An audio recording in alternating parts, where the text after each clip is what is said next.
Hi, my name is Kim Weaver, and I'm a Science Communication Fellow and STEM educator currently on board the EV Nautilus. Welcome to this first video in our Storytime at Sea series. In this video, Corps of Exploration members will read to you from this book, which is called Ocean Speaks: How Marie Tharp Revealed the Ocean's Biggest Secret, by Jess Keating and illustrated by Katie Hickey. We are inspired by Marie's story, and we hope that you will be too. Now, up to the studio.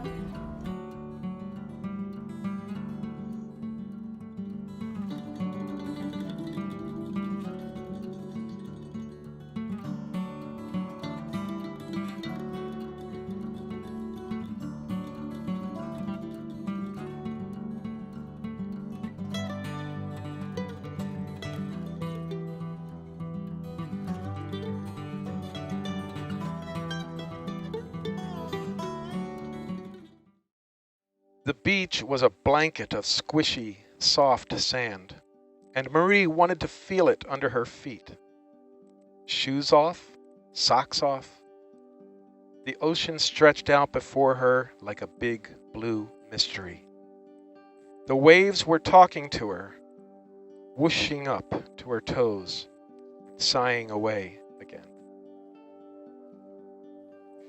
Marie loved going into the countryside with her father to search for treasures.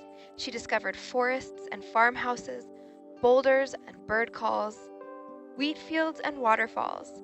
Marie's curiosity was as big as the world that she wanted to explore. When she was old enough, Marie wanted to study the earth like her papa. She wanted to be surrounded by the rocks and trees, soils and mountains, sunlight and fresh air. But those were jobs for boys, not girls. When Marie was growing up, girls were not supposed to dream of becoming scientists or explorers. Instead, she had to take art classes. Marie sketched in her notebook. She learned about stylish outfits, shapes, and designs, and she stuck her sculptures together with gum. Marie did not take art for long.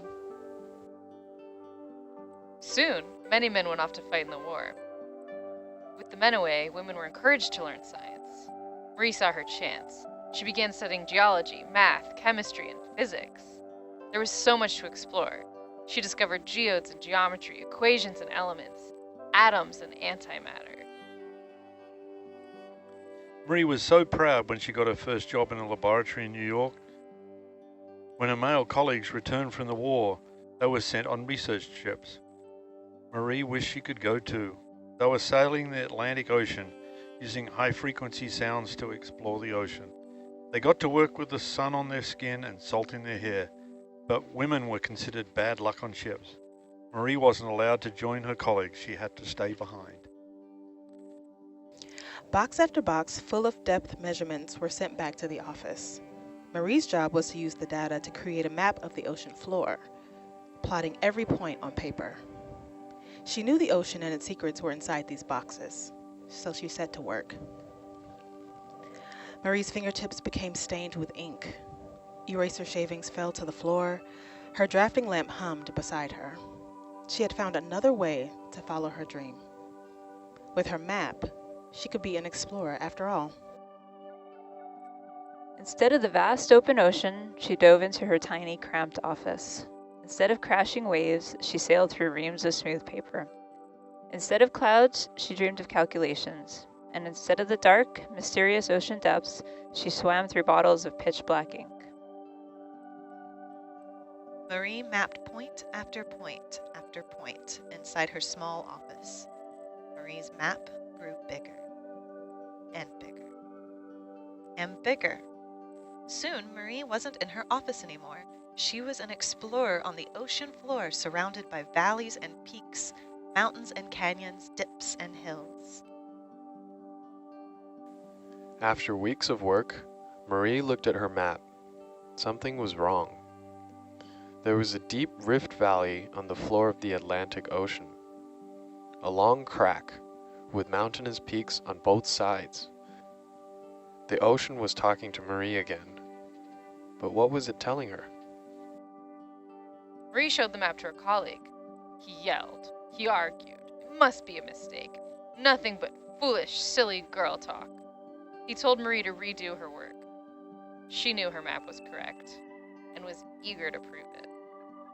Marie dove into her paper ocean once more, and again, the Great Rift Valley appeared like a seam on a baseball. The rift circled the Earth on the ocean floor. Earth's crust appeared to have moved and shifted apart somehow.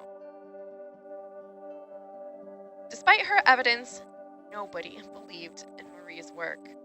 One man, an explorer named Jacques Cousteau, decided to prove her wrong. He sent his cameras down, down, down. He expected to film an empty ocean floor with no Rift Valley in sight. He was wrong. Marie's map had revealed the ocean's biggest secret.